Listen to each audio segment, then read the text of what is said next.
Y empezamos, en primer lugar, con una visión paleoantropológica de los neandertales, a cargo de la doctora Marina Lozano. Marina es investigadora del Institut Català de Paleoecologia Humana y Evolució Social, un centro de investigación ubicado en Tarragona. Es también profesora asociada a la Universitat Rovira i Virgili, imparte asignaturas sobre evolución humana y antropología forense en un grado que es un grado online que desarrollan la Universitat Rovira i Virgili y la Universitat Oberta de Cataluña. Marina es especialista en el estudio del desgaste dental de homininos fósiles,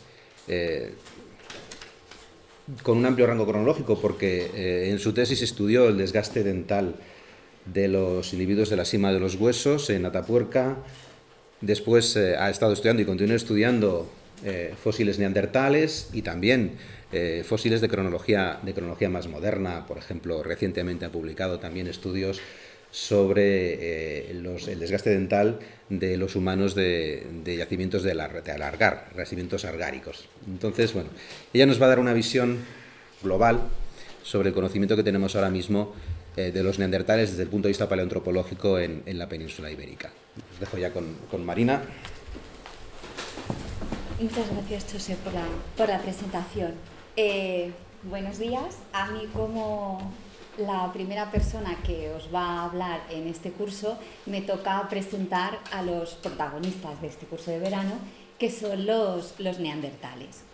Si nosotros tuviéramos que hacer, o nos pidieran que hiciéramos una definición así rápida de quién son los neandertales, de quién fueron, podríamos decir que son los homininos extintos que están más próximos a nosotros, que están más relacionados con nuestra especie. De hecho, entre las poblaciones europeas actuales, nosotros en nuestro genoma tenemos incluso entre un 4 y un 5% de ADN neandertal. Esto ya nos indica lo próximos y los cercanos que estamos a estos homínidos. Además, ellos son la única especie que de momento podemos decir que son típicamente europeos. Ellos evolucionaron en Europa, vivieron en Europa y se fueron expandiendo hacia Asia y el Próximo Oriente entre hace unos 220.000 y unos 40.000, 35.000 años aproximadamente. Y esto es así porque es bastante complicado poder decir este es el primer fósil que nos dice que es un neandertal, sino que nosotros lo que hacemos es que hablamos de las evidencias más antiguas de neandertales y las evidencias más modernas de neandertales. Antes de continuar, creo que es interesante explicar un poco el contexto en el que se descubrieron los primeros restos de neandertales. De hecho, los neandertales son la primera especie extinta, que no es Homo sapiens, que se descubrió. Se empezaron a descubrir fósiles de neandertal a principios del siglo XIX. Tan pronto como en el año 1824 se encontraron un cráneo de un individuo infantil en un yacimiento de Bélgica. Claro, a principios del siglo XIX, Darwin todavía no había publicado su famoso libro El origen de las especies y digamos que el concepto de evolución estaba gestándose. Y entre los científicos quizás no era lo que tenía más adeptos. Entonces no sabían muy bien qué hacer con esos restos humanos, no los ubicaban exactamente.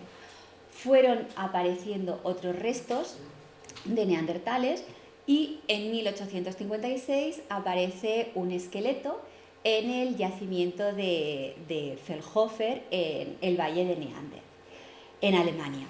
Bueno, los primeros estudiosos de ese resto tampoco lo supieron identificar como un antepasado nuestro, como otra especie, y aquí, bueno, pues las interpretaciones fueron variopintas, desde que era un individuo patológico hasta, por ejemplo, como vieron que tenía los fémures muy arqueados, lo identificaron como un soldado prusiano que, como iba mucho a caballo, pues se le habían deformado las piernas, los fémures. Afortunadamente, en 1864, William King, que fue un geólogo británico, analizó los restos. Él, esto de la evolución ya le gustaba y consideraba que sí, que era la evolución en los animales y en los humanos, pues era el camino, la explicación lógica de lo que tenían, y decidió nombrar la especie Homo neanderthalensis.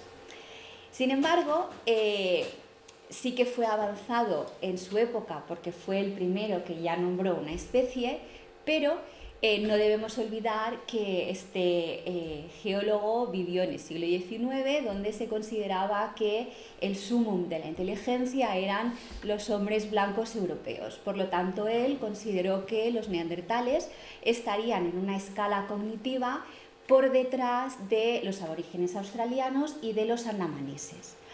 Con eso, digamos que los neandertales se colgaron esa etiqueta de homínidos que eran un poquito brutos y algo tontos. Incluso hoy en día, muchas veces podemos oír cuando alguien quiere insultar a alguien, es que pareces un neandertal. Bueno, a partir de mi charla y con todas las charlas de este curso, vamos a ver que los neandertales eran realmente muy inteligentes y que esa etiqueta hay que desterrarla ya para siempre. Cabe decir que en la península ibérica también hubo descubrimientos de neandertales en el siglo XIX, muy tempranos. Por ejemplo, el cráneo de Forbes Quarries en Gibraltar, y también en el año 1887, apareció la mandíbula de Bañolas en la provincia de Girona. Pero vamos a seguir avanzando. Y aunque parezca que digo que vamos a seguir avanzando, si miramos aquí vamos a detenernos en el periodo que hubo entre hace 500.000 y 200.000 años. ¿Por qué? Porque es interesante entender un poco el contexto en el que aparecieron los neandertales como especie. En Europa, entre hace unos 800.000 y unos 600.000 años, sabemos que el poblamiento disminuyó mucho. Había homínidos, pero era un poblamiento muy disperso y con muy pocos individuos. Hace aproximadamente unos 600.000, 500.000 años, llegó de África un contingente de población que en África reciben el nombre de Homo rhodesiensis, pero en Europa reciben el nombre de Homo heidelbergensis. Son, por ejemplo, los que trajeron la cultura achelense hace 500.000 años. Hasta hace relativamente poco tiempo, todos los fósiles europeos que estaban ubicados cronológicamente entre 500.000 y 200.000 años se consideraban que eran de la especie Homo heidelbergensis. Lo que sucede es que a medida que han ido apareciendo fósiles en esas cronologías, se ha visto que no todos encajaban en la especie Homo heidelbergensis, que no eran homogéneos. A nosotros, desde el punto de vista clasificatorio, nos interesa mucho ordenar todos los fósiles que tenemos y encajarlos en especies. Para que un fósil encaje en una especie, tiene que tener unas diversas características. Bueno, pues cuando se analizaban los restos humanos asociados a Homo heidelbergensis, se veían que eran demasiado heterogéneos. Entonces, y para simplificar, porque esto daría ya solo para una charla, podemos decir que estos fósiles de esta cronología se pueden dividir en dos grandes grupos. Un grupo que serían los denominados Homo heidelbergensis, que no tienen características neandertales y tienen un solo tipo en la mandíbula de Maurer, que es esa mandíbula que hay allá. Esto no es para señalar, vale. Esta de aquí, que es la mandíbula de Maurer, que se descubrió a principios del siglo XX en Alemania, y es el holotipo. Y se caracterizan básicamente porque no tienen características neandertales. Y después encontramos otro gran grupo de fósiles, que son los denominados preneandertales, donde sí que hay características neandertales. Estos preneandertales básicamente vienen de un yacimiento. Es el yacimiento de la Sima de los Huesos, que está situado en la Sierra de Atapuerca. Es un yacimiento muy interesante porque se han encontrado unos 8.000 restos humanos que pertenecen a 29 individuos de una misma población biológica. Esto no quiere decir que vivieran a la vez, quiere decir que vivieron durante unos centenares de años, pero que están muy próximos entre ellos y mantienen esas características anatómicas uniformes. Entonces, ¿qué es lo que se ha visto con estos denominados preneandertales? Se ha visto que ya tienen algunas características que son típicas de los neandertales, pero no todas. ¿Y dónde tienen esas características neandertales? Pues sobre todo en el esqueleto facial. Parece ser que las primeras características de esta especie, de los neandertales, aparecieron en el rostro. ¿Y qué características tienen, por ejemplo, los individuos de la cima de los huesos? Pues tienen un espacio retromolar. Nosotros en nuestra mandíbula y también en el maxilar tenemos 3 molares. El último molar es el denominado las molas del juicio, que bueno, a casi todo el mundo pues o no nos salen y nos dan problemas. Esto es porque nosotros tenemos unas mandíbulas muy pequeñas y no nos caben. Bueno, pues los preneandertales y luego los neandertales tenían unas mandíbulas muchísimo más grandes, tan grandes que les cabían sin problemas los 3 molares, y detrás de ese tercer molar tenían hueco todavía si querían para que les hubiera salido otro diente, ¿no? Bueno, pues esta característica ya la tienen los individuos de la cima de los huesos. Otras características, la morfología nasal. La morfología nasal de los neandertales es bastante amplia y eso ya lo vemos también en los individuos de la cima de los huesos. El prognatismo mediofacial, toda esta zona de aquí proyectada hacia adelante. O por ejemplo, en los dientes encontramos que tienen las raíces dentales de los molares fusionadas, y si vemos una radiografía de esa raíz, por dentro hay una gran cámara pulpar y no hay subdivisiones, que es algo característico, por ejemplo, de nuestros dientes.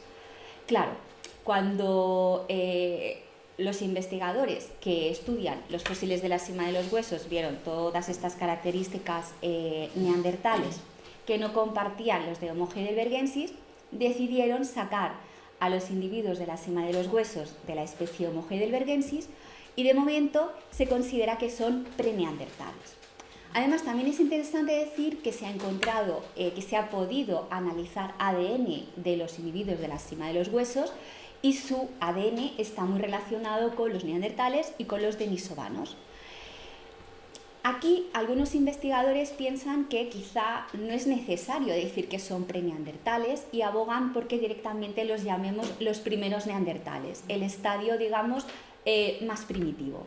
Bueno, de momento nosotros nos vamos a quedar con que los individuos de la cima de los huesos de hace 430.000 años eran preneandertales, y a partir de aquí, ahora ya sí, nos vamos a centrar en los neandertales, que son nuestros protagonistas. Este curso está centrado en los neandertales de la península ibérica, pero como ya he dicho, los neandertales de la península ibérica, como están clasificados dentro de la especie neandertal, quiere decir que tienen unas características anatómicas que son válidas para todos los neandertales que hay. O sea que en principio vamos a ver un poco cómo era su anatomía, tanto corporal como cerebral, que son cuestiones que valen para todos los neandertales. Si queremos hacernos una idea de cómo sería el cuerpo de los neandertales, aproximadamente entre todos los neandertales que se han descubierto hay unos 400 individuos. Desgraciadamente no se han encontrado los esqueletos completos. Esto lo digo porque yo aquí he puesto un promedio de diversos estudios de altura y de estimación de volumen corporal. Hay neandertales más altos y neandertales más bajitos, pero para que nos hagamos una idea, podríamos decir que los individuos neandertales femeninos rondarían el 1,55 m de altura y tendrían un peso entre 54 y 66 kilos aproximadamente. Y para los individuos masculinos, pues 1,64 m y un peso de unos 64-78 kilos. Esta estimación quizás es un poco, sobre todo de peso, un poco, yo considero que es quizá un poco demasiado delgados, porque una de las cosas que destaca de los neandertales es que eran individuos que eran muy corpulentos. Y luego el cerebro.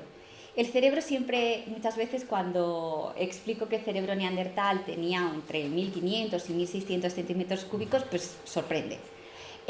Sí, tenían un cerebro grande. Lo que sucede es que cuando se hace el índice encefálico y se tiene en cuenta el volumen corporal con el tamaño del cerebro, vemos que aproximadamente sería como el nuestro. Pero vamos a hablar un poquito más del cerebro porque es muy interesante. Si vemos, por ejemplo, aquí una comparación entre un cráneo neandertal y un cráneo de Homo sapiens, ya vemos claramente que hay ciertas diferencias entre los cráneos de una y otra especie. El cráneo de los neandertales es mucho más grande, mucho más voluminoso, pero es que también su cara, su mandíbula era mucho más grande y más voluminosa. El cráneo no deja de ser la caja en la que está el cerebro y es el sitio donde se protege el cerebro. Quiero decir con esto que es la forma del cerebro la que condiciona la forma del cráneo. Pero vamos a empezar primero con el cráneo porque en realidad es lo que nosotros encontramos, es lo que fosiliza.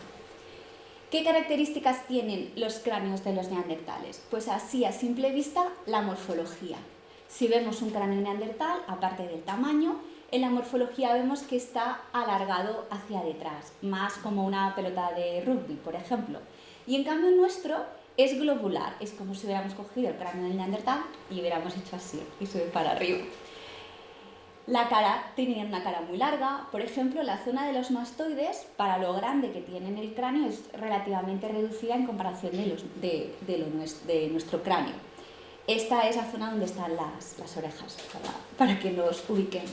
Tienen los pómulos echados hacia atrás, una característica de nuestra cara es que es muy vertical. Y también tienen la dentición anterior grande en relación con la proporción con los dientes posteriores. Eso es una característica muy de los neandertales. La apertura nasal grande, como ya veíamos que tenían los individuos de la cima de los huesos. Y luego, pues bueno, vamos a centrarnos en el cerebro, que es algo muy importante. La anatomía del cerebro de los neandertales destaca por dos cuestiones básicas. Primero, tenían unos lóbulos occipitales muy desarrollados, muy grandes. El cerebelo era menor que el nuestro y lo que quizá destaca más es que las áreas parietales y el área frontal la tenían menos desarrollada que nosotros, era más pequeña. Aquí es interesante detenerse un poco porque en las áreas parietales del cerebro es donde se encuentran aquellas capacidades cognitivas como por ejemplo el habla, la toma de decisiones, la percepción que tienes del medio que te rodea. Que los neandertales tuvieran una morfología de los lóbulos parietales y del lóbulo frontal diferente a la nuestra no quiere decir que fueran menos inteligentes. Lo que quiere decir es que ellos tendrían una manera de entender, enfrentarse al mundo que les rodeaba y tomar decisiones distinta a la nuestra. De hecho, áreas relacionadas con el lenguaje las tienen muy desarrolladas. Por lo tanto, nos tiene que quedar esa idea. Tenían un cerebro distinto al nuestro, pero como veremos con las charlas de mis colegas, no se puede negar que la capacidad que tuvieron para adaptarse y enfrentarse al medio pues fue muy buena. El esqueleto corporal. Si este es un neandertal y este es un Homo sapiens. Bueno, si nosotros viéramos ahora un neandertal, quizá lo relacionaríamos más con un inuit, con un esquimal, por la morfología que tenían en su esqueleto. Digamos que tienen un tronco robusto, ancho y unas extremidades cortas. Diferenciándolo, por ejemplo, de los esqueletos de los Homo sapiens, que tienen un torso más estrecho y unas extremidades largas. Esto en biología se explica porque el morfotipo de los neandertales estaría más adaptado a soportar temperaturas frías y en cambio los Homo sapiens, como somos una especie que hemos evolucionado en África, pues estaríamos adaptados a temperaturas cálidas. Características, por ejemplo, de los neandertales, de su esqueleto, pues el tórax ancho. El tórax ancho, además, también está relacionado con su capacidad pulmonar. Los neandertales tendrían una capacidad pulmonar muy grande y tendrían una respiración torácica. Eso es interesante porque nosotros estamos perdiendo esa capacidad de respirar por el tórax y se está viendo que respiramos mal y que eso nos conlleva o nos lleva a muchas patologías. Es algo que se está estudiando en la actualidad de la rama de la medicina evolutiva y se está viendo que empezamos a tener algunas patologías que quizás si viéramos cómo hacíamos antes en el pasado, pues nos las podríamos ahorrar o mejorar. Las articulaciones robustas, el pubis ancho y largo, la tibia más corta y también el antebrazo, también lo tenían más corto. Son esas proporciones típicas de las extremidades cortas. Y el fémur arqueado, lo que ya habían visto en el siglo XIX, pero que no habían acabado de establecer por qué era así. Bueno, y ahora sí, después de saber esas generalidades de los neandertales que son comunes a todos los neandertales, vamos a centrarnos en los restos neandertales de la península ibérica.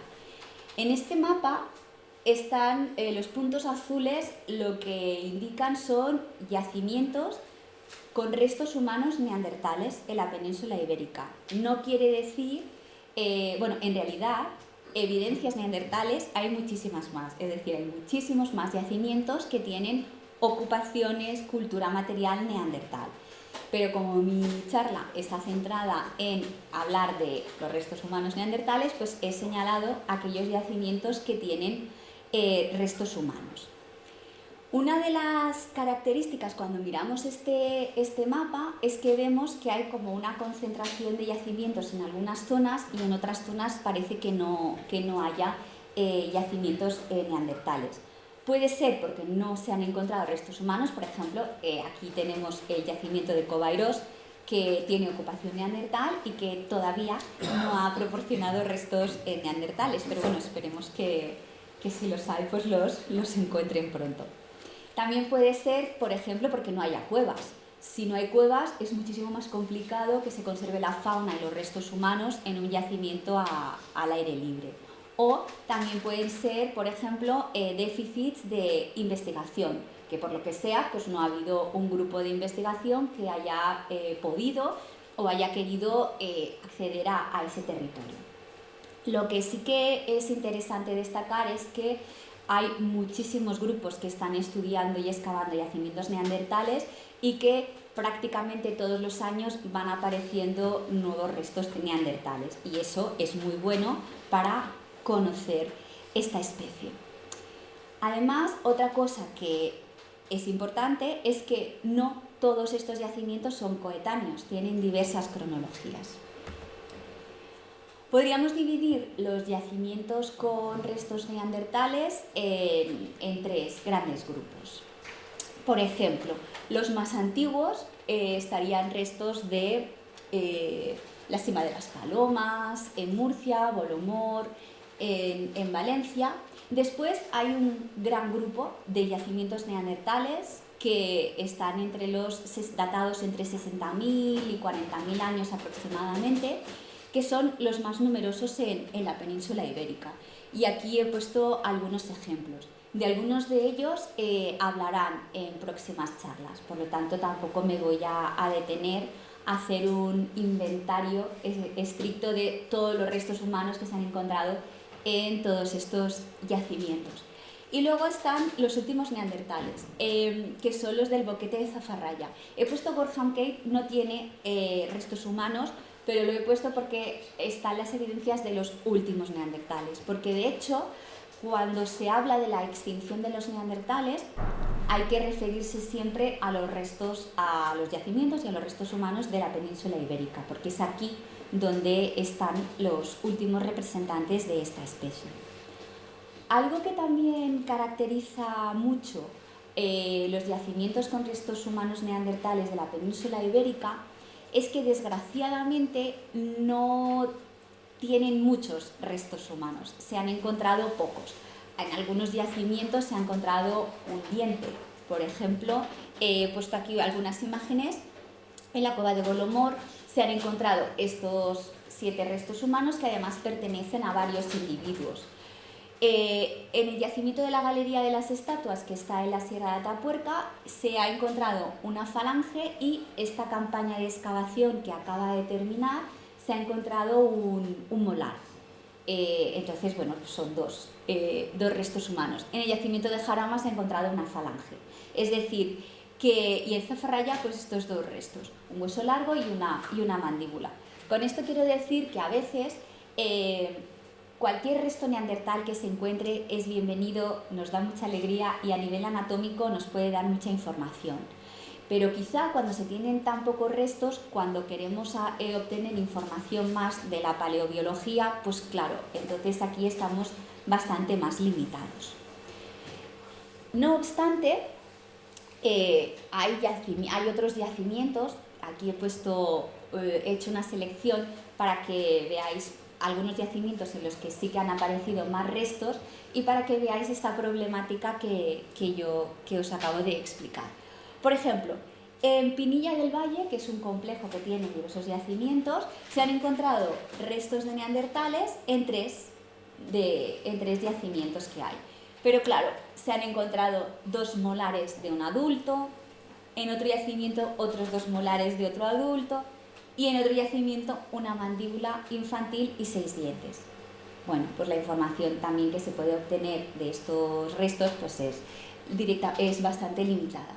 En Valdegoba, que es un yacimiento que hay en la provincia de Burgos, con una datación de aproximadamente unos 73.000 años, se han encontrado restos fragmentados que pertenecen a 5 individuos diferentes, pero además de 3 niveles distintos, con lo cual encontramos otra vez esta problemática que es bastante común a los yacimientos con restos humanos neandertales de la península ibérica.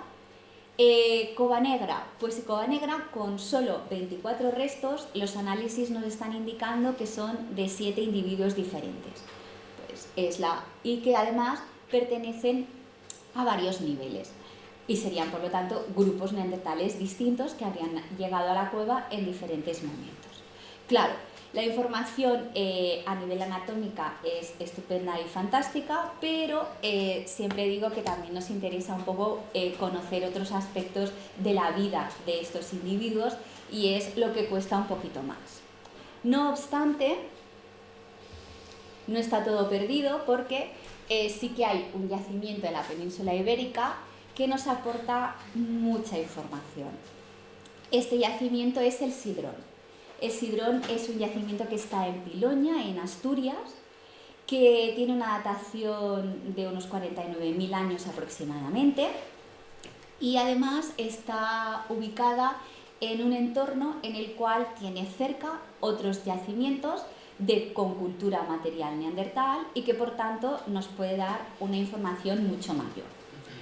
Estaría relacionado con, ya he dicho, con ocupaciones neandertales tanto en el Cantábrico como en la meseta. Por ejemplo, el yacimiento que ya he comentado antes de Valdegoba, que tiene restos humanos, o el yacimiento de Prado Vargas, que también está en Burgos y que tiene un diente neandertal, en concreto tiene un molar de un niño.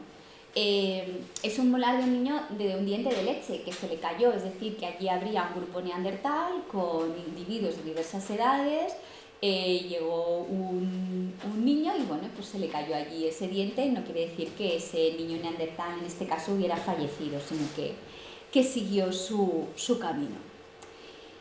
De los más de 2.000 restos neandertales que se han encontrado en la cueva del Sidrón, se ha podido establecer que hay un número mínimo de 13 individuos. Hay representados tanto individuos masculinos como individuos femeninos y de diferentes edades. Por ejemplo, hay 7 adultos, 3 individuos adolescentes y 3 individuos infantiles. Por lo tanto, vemos que corresponderían con un núcleo. Además, se ha hecho ADN y se ha visto que están emparentados entre ellos. ¿Qué más cosas se han podido estudiar o deducir de los neandertales, del sidrón? Bueno, pues a nivel anatómico se ha visto que tienen unas características similares al resto de neandertales.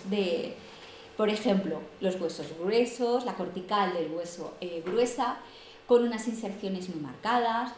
Además tienen lo que he comentado antes, los antebrazos cortos. El índice entre los huesos del radio y el húmero es un índice corto.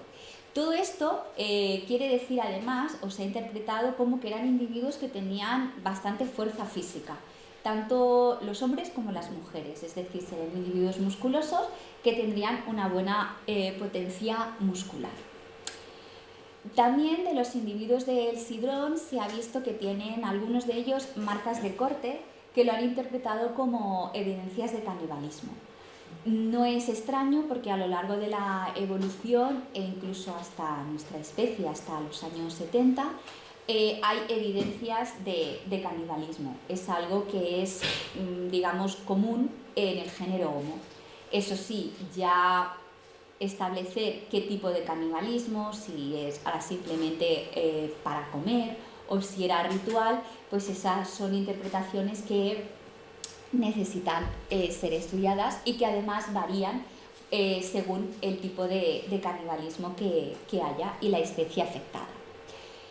Pero en el sidrón se han podido documentar y obtener muchísima más información. Por ejemplo, patologías. Se ha visto que tendrían en los dientes hipoplasia linear del esmalte. La hipoplasia en realidad no es una enfermedad, es un marcador de estrés que puede ser debido a que el individuo ha sufrido una enfermedad o estrés que puede ser debido a que el individuo, por ejemplo, ha pasado hambruna.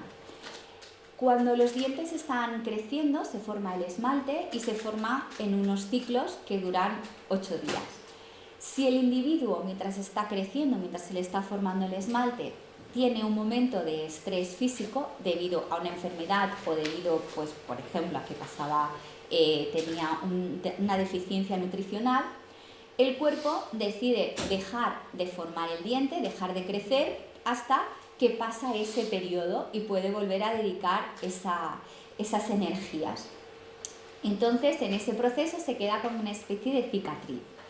Se ha visto que los neandertales del sidrón, casi todos, tenían estas marcas en sus dientes. Esto quiere decir que en algún momento de su crecimiento estos individuos han tenido un momento de estrés.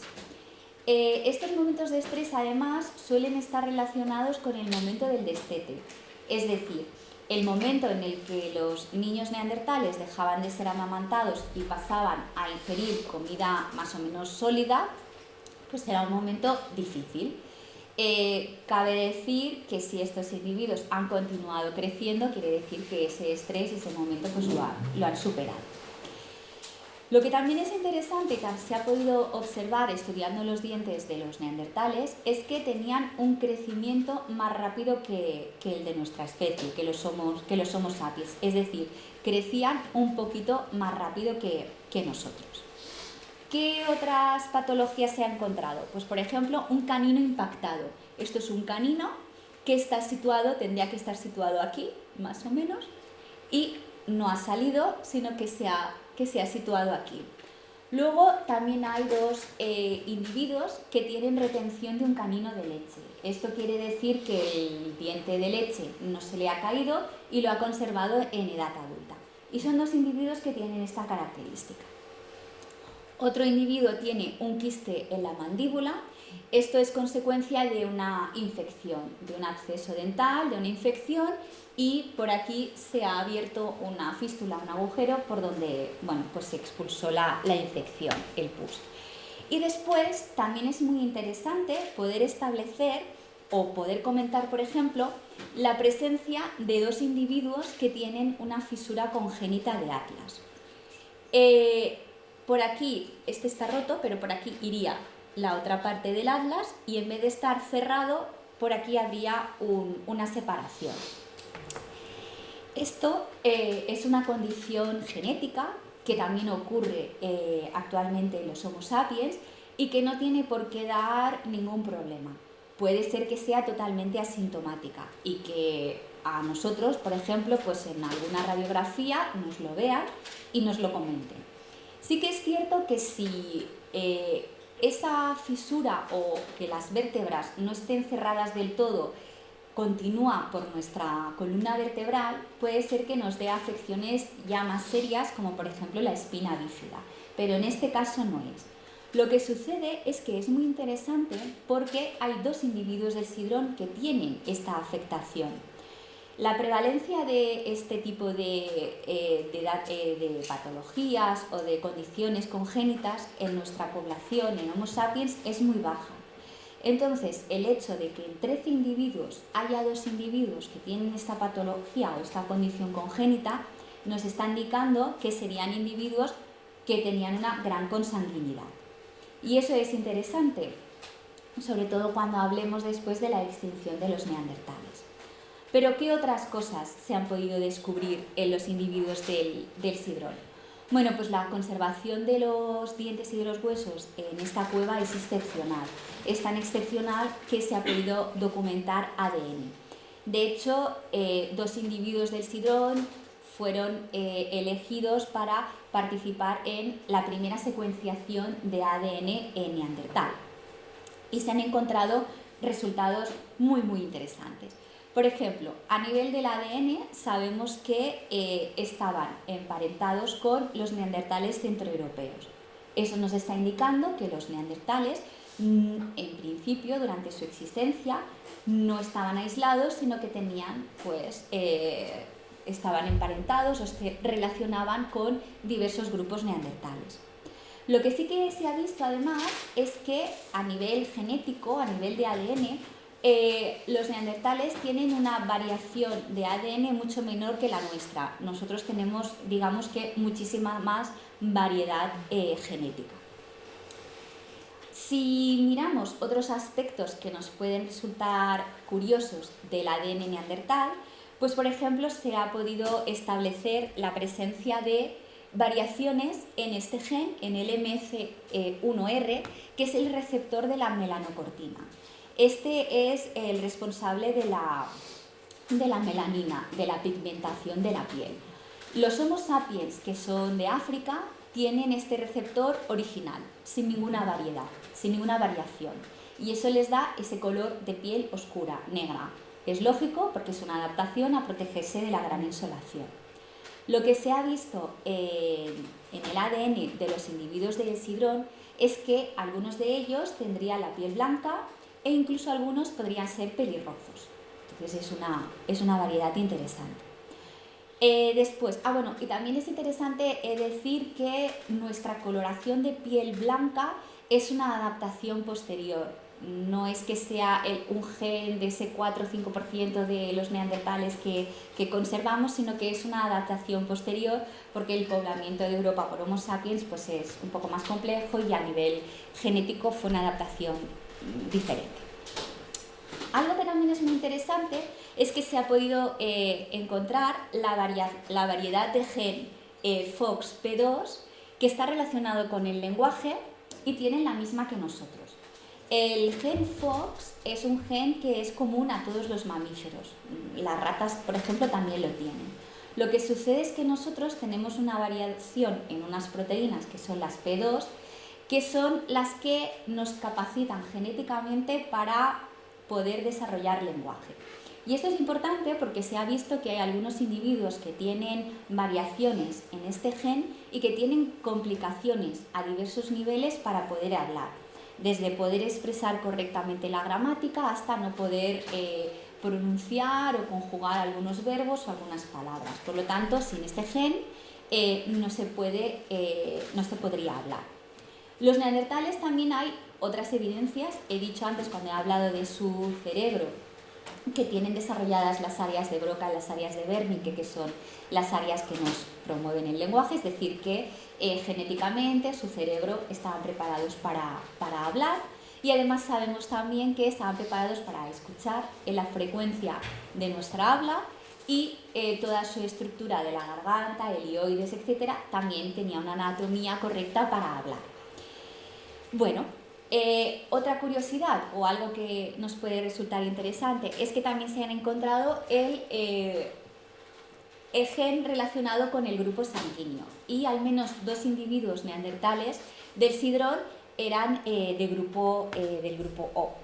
Esto es interesante porque en la actualidad, en nuestra especie, se ha visto que las personas con grupos sanguíneos diferentes desarrollan cierta resistencia a algunas enfermedades, a algunas patologías.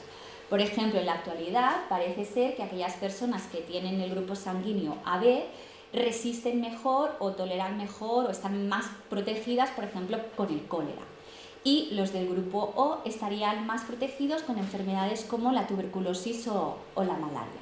Esto es muy interesante cuando se habla de o se estudia medicina evolutiva, porque es interesante para saber el origen de ciertas patologías.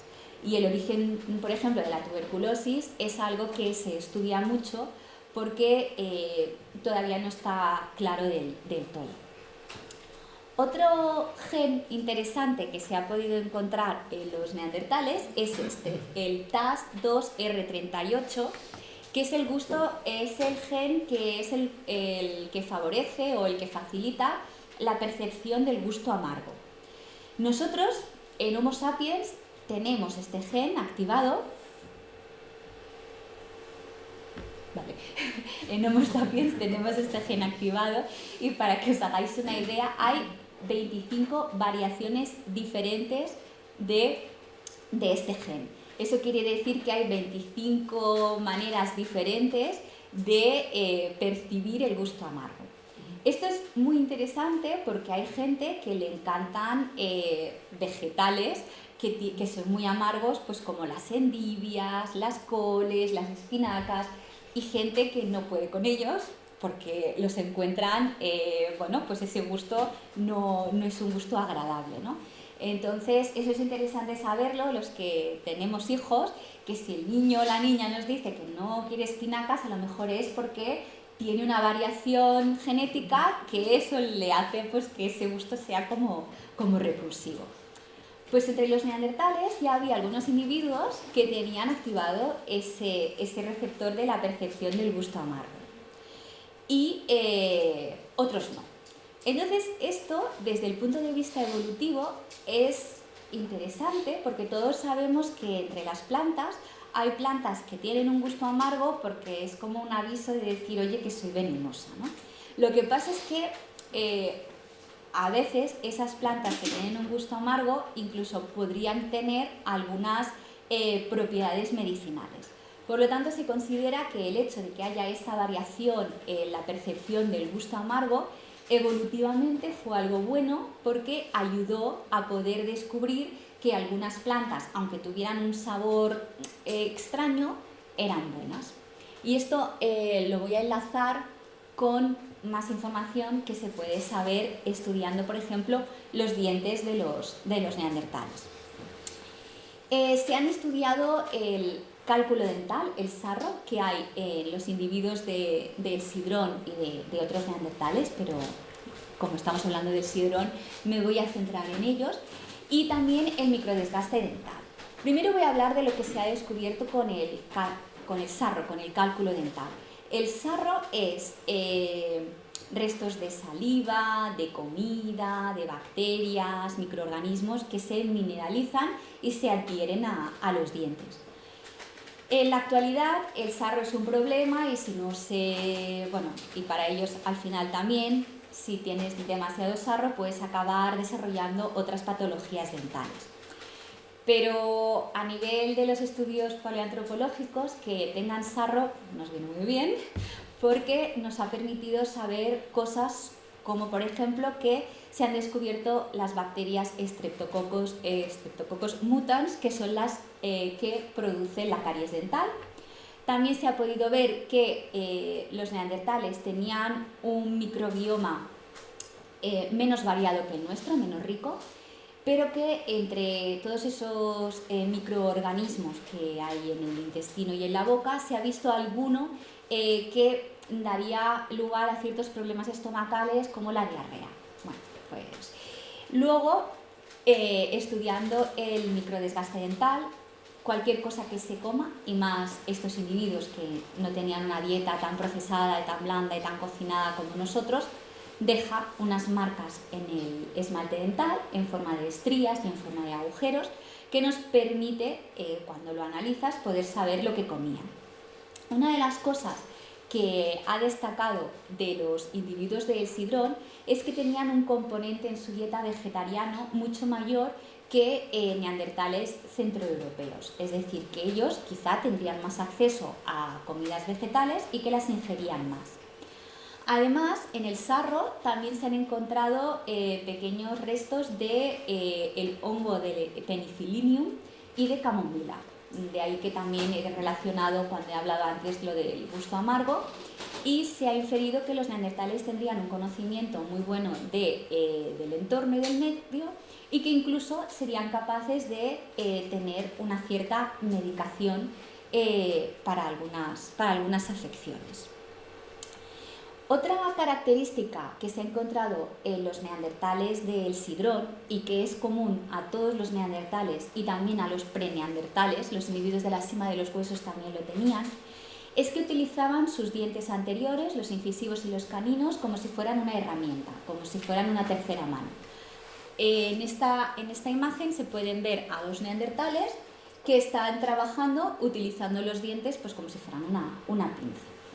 Cuando hacían estos movimientos, estos trabajos, de vez en cuando se daban un golpe con la herramienta lítica en los dientes, en el esmalte dental.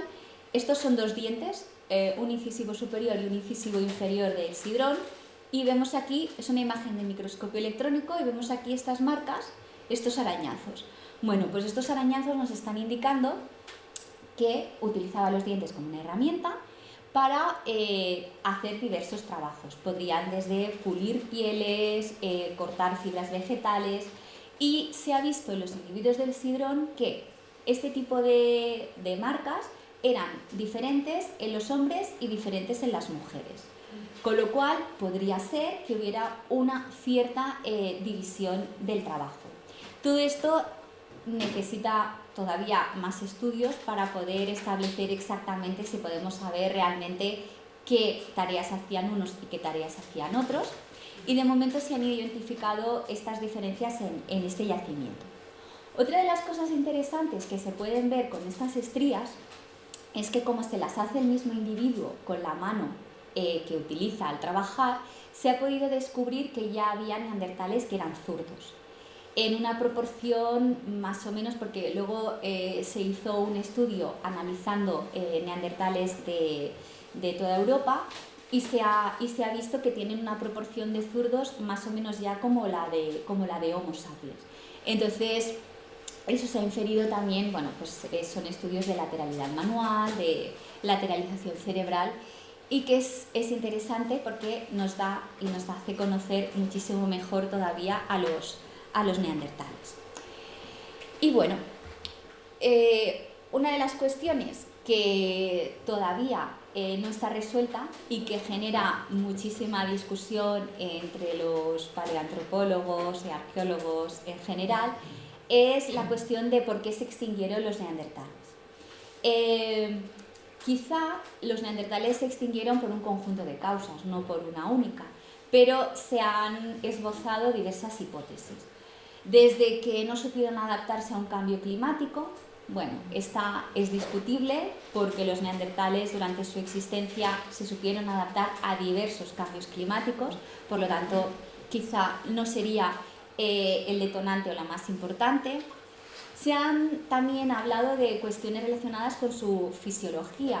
Se sabe que los Homo sapiens, los primeros Homo sapiens, cuando llegaron a Europa, seguramente tendrían un ritmo reproductivo mucho más rápido que los neandertales.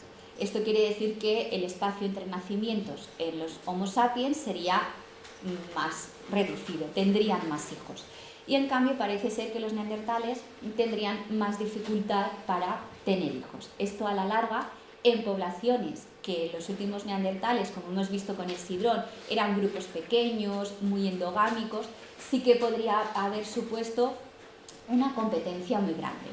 Lo que sí que es cierto es que, ya que nosotros, o porque nosotros tenemos ADN neandertal en nuestro genoma, esto quiere decir que las uniones entre Homo sapiens y neandertales fueron relativamente frecuentes a lo largo de un periodo de tiempo bastante grande. También hay quien había dicho que se extinguieron porque no tenían un lenguaje articulado, los Homo sapiens sí, y que entonces cuestiones como innovaciones tecnológicas, etcétera, era muchísimo más complicado pues, que los neandertales se pudieran adaptar. Ya hemos visto que esta sería totalmente falsa y que habría que quitarla. Y luego también pues, hay hipótesis que dicen que los neandertales habrían entrado en competencia directa con los Homo sapiens y que la superioridad del Homo sapiens pues, habría hecho que los neandertales pues, se extinguieran. Seguramente hay un poquito de cada cosa. Hay que pensar que los últimos neandertales de la península ibérica vivían pues eso, en pequeños grupos, bastante aislados, y que quizás sí que la presión demográfica de los Homo sapiens pues, los acabó de... pudo acabar con ellos. Pero ya digo que es una cuestión que está totalmente abierta, que hay muchísimas hipótesis y que es algo que todavía necesitamos seguir estudiando. No obstante, cuando se habla de los neandertales en la península ibérica, es muy importante tener en cuenta esto, que es la zona donde encontramos a los últimos neandertales. Y bueno, ya sin más, muchas gracias.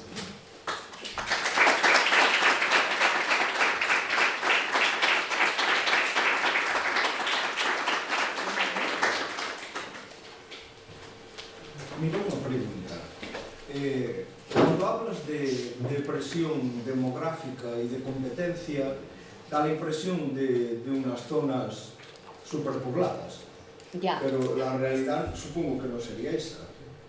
Claro, es que cuando en prehistoria nos preguntan por volumen demográfico es bastante complicado poder decir esto, pero claro, lo que hay que entender es que cuando se habla de esta presión demográfica, básicamente sería que grupos de Homo sapiens entrarían en territorios donde vivían neandertales y que ahí, bueno, pues entrarían en esta competencia por los recursos de la zona. Y quizá también es una cuestión de saber quién se adapta mejor, porque una de las características de nuestra especie, del Homo sapiens, es que tenemos una capacidad de adaptarnos a los cambios muy rápida. A lo mejor a los neandertales a lo mejor no tenían esa habilidad de adaptarse tan rápido y si ya estaban mermados y eran grupos, pues como ya he dicho, muy pequeños, muy endogámicos, a lo mejor eso acabó. Sí que hay estudios e hipótesis que hablan directamente de enfrentamientos, de que Homo sapiens asesinaban a neandertales, pero no se han encontrado tampoco evidencias de un enfrentamiento así común. Sí que hemos encontrado evidencias eso de hibridación, ¿no? Entonces esto es algo que... Cuando se habla, es decir, ¿por qué no se habla de que hubo una disolución, por ejemplo, dentro de nosotros? Vale, porque es demasiado pequeño el porcentaje neandertal para que hubiera habido, pues sí, hablando así de una disolución o una asimilación, tendría que haber un porcentaje neandertal más grande del que hay. El porcentaje neandertal es relativamente pequeño y nos está indicando que esas uniones fueron frecuentes y dilatadas en el tiempo, miles de años, pero no tanto como para una fusión, más así como sí que se ha visto luego en diferentes grupos de Homo sapiens. ¿Y los individuos fusionados dónde están? ¿Aparecen en la arqueología? ¿Se han detectado los híbridos? Bueno, en Portugal hay un yacimiento en el que sí que se habla de un individuo así híbrido, pero lo que se ve es a nivel del ADN. Lo que sí se ha visto es algo curioso. No es que encontremos físicamente el fósil que diga, mira, este se ve claramente, porque ya he dicho que los fósiles son relativamente fragmentarios y es complicado, pero sí que a nivel genético se ha determinado algo que, bueno, a mí me resulta curioso. y es que hay el ADN neandertal que nosotros tenemos es sobre todo de vía materna. El ADN neandertal por vía materna es prácticamente inexistente porque lo que se ha visto genéticamente es que si la madre era neandertal, el padre era sapiens y el bebé que se esperaba era un niño, se abortaba. Parece ser que el cromosoma Y neandertal con el Y sapiens ganaba el Y por alguna cuestión de incompatibilidad genética. Entonces, sí. ¿Puede repetir, por favor? Vale, lo que se ha visto es que hay una incompatibilidad genética entre el cromosoma Y neandertal y el cromosoma Y sapiens. Y en esa incompatibilidad gana el cromosoma Y sapiens. Y se pierde el cromosoma Y neandertal porque esos bebés machos, niños, no nacían, se abortaban. Perdona, pero es que no queda claro esta incompatibilidad neandertal entre cromosoma Y neandertal y cromosoma Y sapiens. No coinciden nunca los cromosomas Y. Quiere decir, creo yo, que los individuos que debían de nacer híbridos machos no son viables. Es decir, hay un principio de un aislamiento genético. No son lo que quiere viables decir. cuando proviene el cromosoma. Cuando una mujer neandertal se queda embarazada de un niño, de un Homo sapiens, ese niño no nace. ¿Puede ser el RH negativo? Pues podría ser, porque es de No está RH. Eso yo no lo he encontrado en la literatura En el del País Vasco, RH. desde luego, ocurría muchas veces que el primer niño salía, pero que a todos los demás ninguno. Eso Y de ahí puede ser. venía la famosa endogamia de los vascos, del rechazo al de fuera, que traía la maldición de... Claro. Pues eso podría ser. He encontrado estudios del grupo sanguíneo, pero del RH no. Algo tiene que haber, porque genéticamente lo que pasa es eso, que ahí quedaba, y lo que se ve exactamente es esto, que ADN de parte masculina neandertal hay muy poca por esa incompatibilidad. Pero son estudios que hay que estudiarlo, o sea que hay que hacer muchísimos más estudios, claro. ¿Hay determinación de cuáles son las variaciones genéticas que condicionan las morfológicas? Es decir, Del fenotipo. la mayor amplitud de cadera o la diferente forma craneal. ¿Hay estudios sobre esto? Hay estudios genéticos y sobre esto sí que hay estudios en los denisovanos, por ejemplo, que es otra especie que no conocemos mucho a nivel anatómica, pero sí que se han inferido qué expresiones, cómo se expresan los genes para que den esas morfologías. En denisovanos sí, en neandertales como sí que tenemos la genética y tenemos la morfología para verlo, ahí, que yo sepa, no quiere decir que no estén, porque la genética tampoco es mi especialidad. Gracias. Me interesa el tema que mencionaste del uso de plantas medicinales con posibles usos curativos. ¿Hay estudios específicos sobre ello? Sí, yo he hecho, cuando he explicado esto de las microbiotas y tal, hay varios estudios. Hay Nature, sí, hay varios. Sí, si te interesan, sí. Luego me das tu email y te los mando, los que se han hecho a nivel de estudios de plantas, en el cálculo dental y sí, también te los puedo mandar, sin problema. Bueno, muchas gracias.